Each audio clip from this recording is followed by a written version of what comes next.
नमस्कार दोस्तों, आज हम लोग साम्यवाद और समाजवाद के अंतर्गत रूस की क्रांति और इस क्रांति के प्रमुख कारण के बारे में पढ़ेंगे। तो सबसे पहले हम लोग रूस की क्रांति के बारे में जानते हैं कि रूस की क्रांति क्या थी। तो 19वीं शताब्दी के अंतर्गत पूरे यूरोप के अंतर्गत क्रांति का दौर चल रहा था और इस क्रांति के दौरान पूरे यूरोप के अंदर है, जैसे मान लीजिए फ्रांस के अंदर क्रांति हुई, जर्मनी, इटली, ब्रिटेन, कई देशों के अंतर्गत क्रांति हुई और इसका प्रभाव पूरे यूरोप के साथ साथ एशिया और यूरोप के अन्य देशों पर भी इसका प्रभाव पड़ा। और रूस की क्रांति एक तरीके से आप मान के चलिए कि ये 20वीं शताब्दी की एक प्रमुख घटना थी। इसके अंतर्गत जो यहाँ का सम्राट था जार निकोलस, उसके शासन व्यवस्था को समाप्त करके या जार निकोलस के निरंकुश शासन का अंत करके नई लोकतांत्रिक सरकार को बहाल किया गया। अब मान लीजिए कि इस क्रांति के फलस्वरूप सिर्फ लोकतंत्र की बहाली नहीं हुई थी, इसके अतिरिक्त जैसे सामाजिक, आर्थिक और राजनीतिक क्षेत्रों के अंतर्गत जैसे पूंजीपति वर्ग हो गया, कुलीन वर्ग हो गया, व्यापारी वर्ग हो गया या राजा के शाही परिवार के लोग हैं, इनकी सत्ता का भी अंत कर दिया गया। इनकी सत्ता का भी अंत करके वहां पर श्रमिकों और किसानों तथा मजदूरों की सत्ता को बहाल किया गया और विश्व में पहली बार सर्वहारा वर्ग की सरकार स्थापित की गई और वो रूस में स्थापित की गई। लेकिन इस क्रांति के प्रमुख कारण क्या थे? तो इस क्रांति के बहुत से कारण थे, इनमें से हम प्रमुख कुछ कारणों के बारे में बात करेंगे। जैसे निरंकुश शासन का अंत। तो जार निकोलस जो राजा था, जैसे जार तो हमारे देश में राजा को सम्राट कहा जाता है या राजा कहा जाता है, तो रूस के अंतर्गत वहां पे सम्राट को या राजा को जार कहा जाता है। तो वहां का जो शासक था जार निकोलस, वो एक तरीके से निरंकुश था, अयोग्य था। वो ये समझता था कि राजा के पास दैविक अधिकार होते हैं, उनके इन अधिकारों को कोई भी व्यक्ति छीन नहीं सकता है, जिसके फलस्वरूप वो शासन के ऊपर, सत्ता के ऊपर बिल्कुल भी ध्यान नहीं दिया करता था। जब शासन और सत्ता के ऊपर उसका ध्यान नहीं हुआ करता था तो राज्य के अंदर भ्रष्टाचार अधिक हो गया, अयोग्य व्यक्तियों की शासन में नियुक्ति होने लगी, बेरोजगारी बढ़ने लगी। ऐसी कई समस्याएं थी जिनके फलस्वरूप वहां की जनता ने क्या किया, ये सोचा कि हमें क्रांति करके इसके शासन का अंत करना है। इसके बाद इसका दूसरा आता है पॉइंट, कृषकों की दयनीय अवस्था। वहां पे रूस उस समय एक कृषि प्रधान देश के रूप में था और वहां पे जो आजीविका का प्रमुख साधन क्या था, वो लगभग कृषि ही था। पूरे यूरोप के अंदर औद्योगिक क्रांति आ चुकी थी, पूरा यूरोप बहुत ही विकसित हो चुका था, लेकिन जार ने कृषकों की दशा पे बिल्कुल भी ध्यान नहीं दिया। जैसे ना तो आधुनिक यंत्रों का प्रयोग करता था, ना उन्नत किस्म के बीजों की व्यवस्था करता था, ना नहरों की व्यवस्था करता था और ना ही किसानों के लिए सरकार के माध्यम से या शासन के द्वारा किसी भी प्रकार की सहायता दी जाती थी, न पूंजी दी जाती थी और किसान कर्ज में दिन प्रतिदिन डूबते जाते थे। तो जो किसान थे या कृषक थे, इनकी भी स्थिति दिन प्रतिदिन दयनीय होती जा रही थी। उसके बाद इनको कर अलग से देना पड़ता था, जिससे ये किसान वर्ग भी बहुत ज्यादा जार से रुष्ट था और वो भी क्रांति करने के लिए तैयार था। इसके बाद आ जाता है मजदूरों की दयनीय अवस्था। तो मजदूरों का भी यही हाल था। वहां पे औद्योगिक क्रांति प्रारंभ हो चुका था पूरे यूरोप में, लेकिन जार ने उद्योगों की स्थापना के बारे में कोई भी नहीं सोचा, न ही मजदूरों को रोजगार देने के बारे में किसी भी प्रकार की बातें उसने सोची। तो मजदूरों का भी ध्येय यही था या निर्णय यही था कि हमें इस शासन व्यवस्था का अंत कर देना है और नई सरकार की स्थापना करनी है। इसके बाद आता है रूसीकरण की नीति।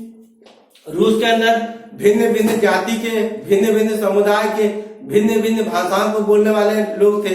जैसे एग्जाम्पल के तौर पे ले लीजिए, कैथोलिक चर्च वाले अलग थे, प्रोटेस्टेंट चर्च वाले व्यक्ति अलग थे, यहूदी भी थे, पारसी भी थे, कुछ ब्रिटिश भी थे, यानी कि कई धर्मों के या भाषा के लोग वहां पे रहते थे।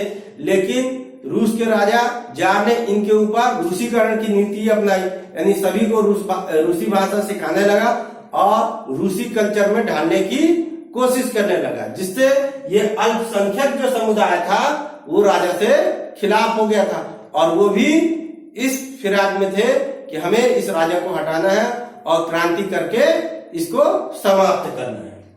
उसके बाद आ जाता है विदेशी घटनाओं का प्रभाव।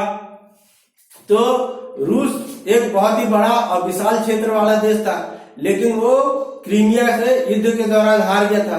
क्रीमिया से युद्ध के दौरान हारने के बाद उसने अपने आर्थिक स्थिति में कुछ सुधार तो करना चाहा, लेकिन उसके बाद उसमें शुरुआत में ही थोड़ी बहुत सुधार करना चाहा, उसके बाद सारी योजनाएं उसने बंद कर दिया। उसके बाद वो एशिया महाद्वीप के एक छोटे से देश जापान से बहुत बुरी तरीके से हार गया और हारने का मुख्य कारण ये था कि वहां के सैनिकों के पास ना तो आधुनिक हथियार थे, ना ही उत्तम प्रकार के भोजन की व्यवस्था थी और ना ही उनके पास किसी भी प्रकार के हम कह सकते हैं पोशाक अच्छे थे या युद्ध की रणनीति अच्छी थी। किसी भी प्रकार की कोई भी व्यवस्था उनके पास नहीं थी, जिसके फलस्वरूप वो हार गए, जिसके कारण भी जनता बहुत ही क्रोधित थी। उसके बाद 1905 की क्रांति।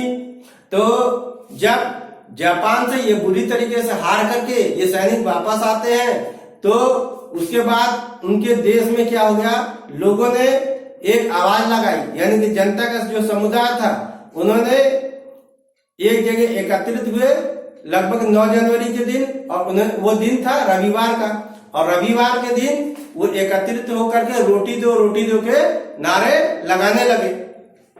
इन नारों से जो रूस का राजा जार था वो क्या हो गया, क्रोधित हो गया और उन निहत्थे लोगों के ऊपर उसने फायरिंग का आदेश दे दिया, जिससे उसके कमांडो और सैनिकों ने उनके ऊपर फायरिंग किया और वो सारे के सारे मारे गए। इस घटना को खूनी रविवार के नाम से जाना जाता है। इसके बाद जैसे इन घटनाओं के बाद रूस के अंदर बहुत अधिक विरोध हुआ। विरोध होने के पश्चात